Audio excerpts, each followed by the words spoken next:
بسم اللہ الرحمن الرحیم۔ سیکنڈ ایئر کل کے لیکچر میں ہم نے قاضی محمد سلیمان سلمان منصور پوری کی کتاب رحمت للعالمین سے کچھ اقتباس پڑھا تھا، اس کا بقیہ حصہ آج مکمل کرتے ہیں۔ دنیا میں ہزاروں نامور اشخاص گزرے ہیں جو آسمان شہرت پر روشن انجم ہو کر چمکے۔ انجم بڑے ستارے کو کہتے ہیں، روشن چمکتا ہوا۔ ان کے خطابات سے ان کی شخصیتوں پر روشنی پڑتی ہے۔ کسی کا لقب مہاراجا ادھیراج یعنی عظیم راجا، کوئی شہنشاہ کہلاتا ہے، کوئی مہادیو طاقت والا بہت بہادر، کوئی مہابلی شہزور، کوئی تہمتن عظیم الجثہ مضبوط جسم کا مالک۔ ایران کے رستم کو تہمتن کہا جاتا تھا۔ کوئی رومین تن یعنی مضبوط جسم والا، کوئی گوپال، کوئی فرزند نور، کوئی یودھا جنگجو، کوئی 16 کلاس پورن یعنی مکمل کامل، کوئی چندر بنسی یعنی چاند کی پوجا کرنے والے، چاند کو دیوتا ماننے والے، ان کی اولاد، کوئی سورج بنسی، کوئی سورج کو دیوتا ماننے والوں کی، وغیرہ وغیرہ۔ یہ اور اس جیسے دیگر خطابات یہ اس شخص کی اپنی ذات و اوصاف کے متعلق ایک نمایاں خصوصیت کے مظہر ہیں، لیکن ایسے خطابات سے یہ واضح نہیں ہوتا کہ دنیا بھر کی مخلوقات سے اس ہستی کو کیا نسبت ہے۔ رحمت للعالمین ایسا خطاب ہے جو صرف اسی نسبت اور تعلق کا مظہر ہے جو ممدوح الوصف، ممدوح جس کی تعریف بیان کی جائے، ممدوح الوصف کو مخلوقات کے ساتھ ہے۔ رحمت کے معنی پیار، ترس، دیا بھی ہوتا ہے رحم کرنا، ہمدردی، غمگساری، محبت اور خبرگیری ہیں۔ ان الفاظ کے معنی اس لفظ کے اندر پائے جاتے ہیں، رحمت للعالمین کے اندر یعنی اس لفظ کے اندر پائے جاتے ہیں۔ کوئی شخص ہے جو یہ کہہ سکتا ہے کہ اسے مندرجہ بالا اخلاق کی کچھ ضرورت نہیں اور وہ ان اوصاف کے فیض کی جمع سے مستثنیٰ رہ سکتا ہے، یعنی ان کے بغیر رہ سکتا ہے، غالباً کوئی بھی ایسا شخص نہیں نکلے گا۔ بے شک حضور صلی اللہ علیہ وآلہ وسلم کی رحمت رب العالمین کے بعد ہر ایک رحم کرنے والے اور محبت کرنے والے سے برتر اور بڑھ کر ہے۔ ٹھیک ہے، آپ صلی اللہ علیہ وآلہ وسلم تمام بنی نوع انسان کے لیے رحمت بن کر آئے۔ رحمت سب کے لیے یکساں ہوتی ہے، جیسے آپ دیکھتے ہیں بارش برستی ہے، بارش کو بھی رحمت کہا جاتا ہے، اللہ کی رحمت کہا جاتا ہے۔ تو وہ جب برستی ہے تو وہ یہ نہیں دیکھتی کہ میں نے اس گھر برسنا ہے اور اس گھر نہیں برسنا۔ اسی طرح آپ صلی اللہ علیہ وآلہ وسلم کی محبت، شفقت، آپ صلی اللہ علیہ وآلہ وسلم کا حسن سلوک، رواداری، انصاف، تمام جذبات جو ہیں وہ سب کے لیے یکساں ہیں، چاہے کوئی مسلمان ہے یا غیر مسلم۔ تو رحمت للعالمین ہونے کا تقاضا بھی پھر یہی ہے کہ آپ صلی اللہ علیہ وآلہ وسلم سے محبت ہمارے تکمیل ایمان کے لیے ضروری ہے۔ نہ جب تک کٹ مروں میں خواجہ یثرب کی عزت پر، خدا شاہد ہے کامل میرا ایمان ہو نہیں سکتا۔ اسی لیے نبی کی اطاعت کو اللہ کی اطاعت قرار دیا گیا، کیونکہ ایک ایسی ہستی جو ہر خاص و عام کے ساتھ محبت، شفقت اور حسن سلوک سے پیش آتی ہے، وہ کسی کو نقصان کیوں کر پہنچا سکتی ہے یا کسی کا برا کیوں کر چاہ سکتی ہے۔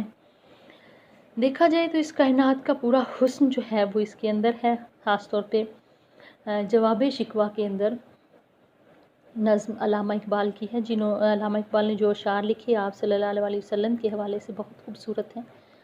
ہونا یہ پھول تو بلبل کا ترنم بھی نہ ہو، چمن دہر میں کلیوں کا تبسم بھی نہ ہو، یہ نہ ساقی ہو تو پھر مہ بھی نہ ہو، خم بھی نہ ہو، بزم توحید بھی دنیا میں نہ ہو، تم بھی نہ ہو، خیمہ افلاک کا استادہ اسی نام سے ہے، بزم ہستی تپش آمادہ اسی نام سے ہے۔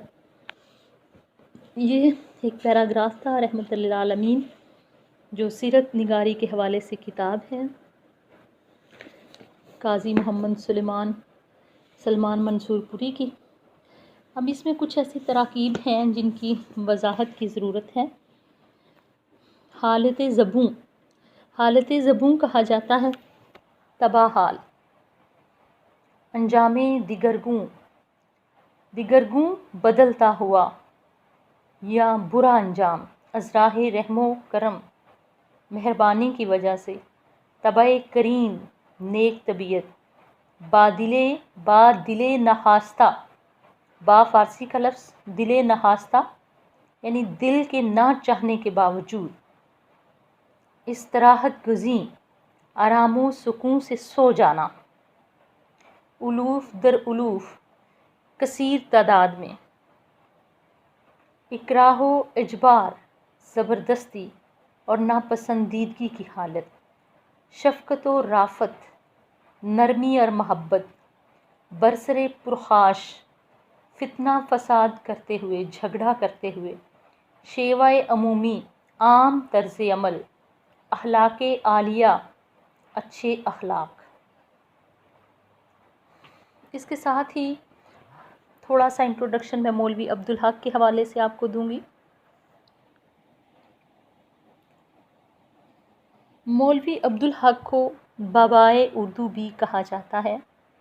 ضلع میرٹھ میں ہاپوڑ میں پیدا ہوئے۔ 1870 میں ابتدائی تعلیم میرٹھ سے ہی حاصل کی، پھر علی گڑھ سے BA کیا۔ کچھ دن صوبہ پنجاب میں رہنے کے بعد ریاست حیدرآباد میں تعلیم کے محکمے میں ملازم ہو گئے۔ اورنگ آباد کالج کے پرنسپل مقرر ہو گئے بعد میں، پھر عثمانیہ یونیورسٹی میں صدر شعبہ اردو مقرر ہوئے۔ انجمن ترقی اردو کے روح رواں تھے۔ 1937 میں مسلم یونیورسٹی سے ان کو D.Litt یعنی ڈاکٹر آف لٹریچر کی اعزازی ڈگری عطا ہوئی۔ مولوی صاحب کو اردو زبان سے شروع سے ایک خاص انسیت تھی، محبت تھی۔ اس کی خاطر انہوں نے بڑی مشقتیں بھی اٹھائیں، بڑی عرق سے کام کیا، اردو کی لغت تیار کی۔ اسی وجہ سے انہیں بابائے اردو بھی کہا جاتا ہے۔ چونکہ انجمن ترقی اردو کے سیکرٹری تھے، اس لیے انجمن کی ہر کتاب پر باقاعدہ مقدمات لکھے انہوں نے۔ مقدمات کیا ہوتا ہے؟ کتاب پوری کو پڑھنے کے بعد اس پر جو تبصرہ کیا جاتا ہے اس کو کتاب کا مقدمہ کہا جاتا ہے۔ اس سے مولوی صاحب کی اعلیٰ علمی قابلیت کا بخوبی اندازہ ہوتا ہے۔ ان کی تحریروں کے علاوہ ایک اور کارنامہ ان کے لیے مایہ ناز ہے، اور وہ ہے انگریزی اردو ڈکشنری کا مرتب کرنا۔ اردو قواعد کو انگریزی قواعد کے طرز پر لکھنا۔ اردو ادب میں مولوی عبدالحق صاحب ایک نقاد، مقدمہ نگار اور وسیع النظر انشا پرداز ہیں۔ قدیم اردو کے بارے میں صحیح اور وسیع معلومات فراہم کرنا ان کا ناقابل فراموش کارنامہ ہے۔ مولوی صاحب کے طرز تحریر میں بے ساختگی اور ستھرا پن ہے۔ ہندی الفاظ بھی اکثر جا بجا اردو میں استعمال کرتے ہیں، مگر بڑی خوبصورتی سے۔ ان کی تحریروں میں بول چال کی زبان نظر آتی ہے، اور حالی کی طرح ایک پرخلوص انداز ملتا ہے، مگر حالی کی طرح ان کے یہاں ظرافت کا فقدان ہے، یعنی مزاح کی کمی ہے۔ اس سے ان کی تحریروں میں دلچسپی پیدا ہو جاتی ہے۔ مولوی صاحب قیام پاکستان کے بعد کراچی آ گئے، یہاں بھی اردو زبان و ادب کے فروغ میں مصروف رہے۔ اردو کو سرکاری زبان بنانے کے سلسلے میں ان کی خدمات بڑی اہم ہیں۔ اردو کو ذریعہ تعلیم بنانے کی خاطر انہوں نے کراچی میں اردو کالج قائم کیا۔ آج بھی اس کالج میں MA MSc کی سطح تک جو ہے وہ اردو میں پڑھایا جاتا ہے۔ انہوں نے ان اہم لوگوں کی وفات پر جن سے ان کے مراسم تھے، تعلقات تھے، جو مضامین لکھے، وہ خاکہ نگاری کا نہایت اعلیٰ نمونہ پیش کرتے ہیں۔ پہلے بھی ہم خاکہ نگاری میں اس کا ذکر کر چکے ہیں کہ ان کے خاکوں کا مجموعہ مولوی عبدالحق کا کیا ہے، چند ہم اثر۔ چند ہم اثر مولوی عبدالحق کے خاکوں کا مجموعہ ہے، لیکن اس کے علاوہ ان کی ایک کتاب اردو کی ابتدائی نشو و نما میں صوفیہ کرام کا حصہ، اور ان کے جو خطوط ہیں ان کو اردو مصفحہ کے نام سے مرتب کر کے شائع کیا گیا ہے۔ اس کے علاوہ ان کے خطبات ہیں جو مقدمات عبدالحق اور خطبات عبدالحق کے نام سے شائع ہو چکے ہیں۔ قواعد اردو پہ ہم پہلے بات کر چکے ہیں۔ مولوی عبدالحق کی تصانیف کے علاوہ اب کچھ بات ہو جائے ان کے اسلوب تحریر کے حوالے سے۔ اسلوب تحریر یعنی ان کا طرز تحریر کس طرح کا ہے، اس میں سادگی ہے اور روانی ہے۔ سادگی اور روانی کیا ہے؟ یہ کسی بھی تحریر کی بہت بڑی خوبی ہوتی ہے کہ وہ تحریر سادہ اور عام فہم ہو۔ کمپیریٹیولی اگر دیکھا جائے تو سر سید احمد خان کی تحریر بھی سادہ اور عام فہم تھی، کیونکہ انہوں نے زبان کے اندر سادگی کی طرح انہوں نے ہی ڈالی تھی، مگر سر سید کی نثر جو ہے وہ سپاٹ اور بے لطف ہے، جبکہ مولوی عبدالحق کے ہاں ہمیں ایک ادبی شان تو نظر آتی ہے، شعری حسن تو نظر آتا ہے، لیکن اس کے اندر تشبیہات و استعارات کا استعمال کر کے اس کو پرشکو بنانے کا اہتمام نظر نہیں آتا۔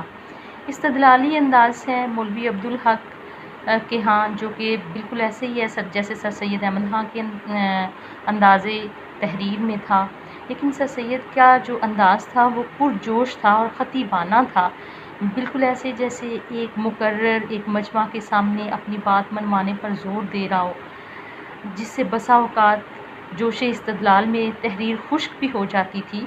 لیکن مولوی عبدالحق کے ہاں ہمیں یہ انداز بے شک زور ہونے کے باوجود ہے، لیکن شائستہ اور مہذب ہے۔ اس میں ایسے ہی بات کی گئی ہے جیسے کسی مجلس میں یا محفل میں لوگوں سے بات کی جاتی ہے۔ استدلالی انداز ہے لیکن خشک نہیں۔ توازن و اعتدال ہمیں مولوی عبدالحق کی تحریر میں نظر آتا ہے۔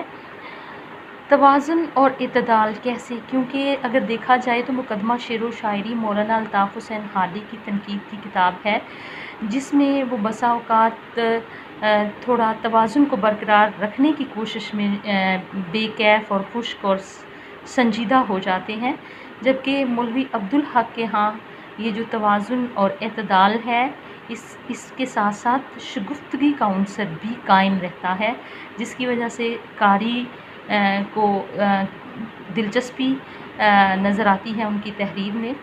تو ایجاز و اختصار مولوی عبدالحق کی تحریر میں ایک اور نمایاں وصف، یعنی انہوں نے لمبے لمبے اور ڈھیلے ڈھالے فقرے لکھنے کی کوشش نہیں کی اور بلا وجہ بات کو پھیلانے کی کوشش نہیں کی، بلکہ اختصار اور ایجاز کو پیش نظر رکھتے ہوئے انہوں نے ایسے چست اور بامعنی فقرے استعمال کیے ہیں کہ پڑھنے والا حیران ہو جاتا ہے۔ جذبات سے اپیل، سر سید احمد خان کے ہاں بھی ہمیں وہی چیز نظر آتی ہے کہ جذبات سے اپیل کرتے ہیں اور اپنی بات کو دلائل سے ثابت کرنے کی کوشش کرتے ہیں، اور یہی دردمندانہ انداز ہمیں مولوی عبدالحق کے ہاں بھی نظر آتا ہے۔ اچھا، ان کی زبان مولوی عبدالحق کی ایسی ہے کہ عام بول چال کی زبان ہے کہ جو سب کے لیے قابل فہم ہے اور ہر کوئی اس کو سمجھ سکتا ہے۔ تو مختصر ہم یہ بات کہہ سکتے ہیں کہ جس طرح سر سید احمد خان نے اپنی تحریر میں سادگی کی دعوت دی تھی، تو اس کی تکمیل جو ہے وہ مولوی عبدالحق کے ہاتھوں ہوتی ہوئی ہمیں نظر آتی ہے۔ یہ تھا ان کا اسلوب تحریر کے حوالے سے تھوڑی گفتگو، تاکہ آپ کو پتہ چلے کہ کیا چیزیں مولوی عبدالحق کی تحریر کے اندر نمایاں ہیں۔ پھر ایک دفعہ ریوائز کیے دیتی ہوں: سادگی اور روانی، استدلالی انداز، توازن و اعتدال، ایجاز و اختصار، جذبات سے اپیل اور عام بول چال کی زبان۔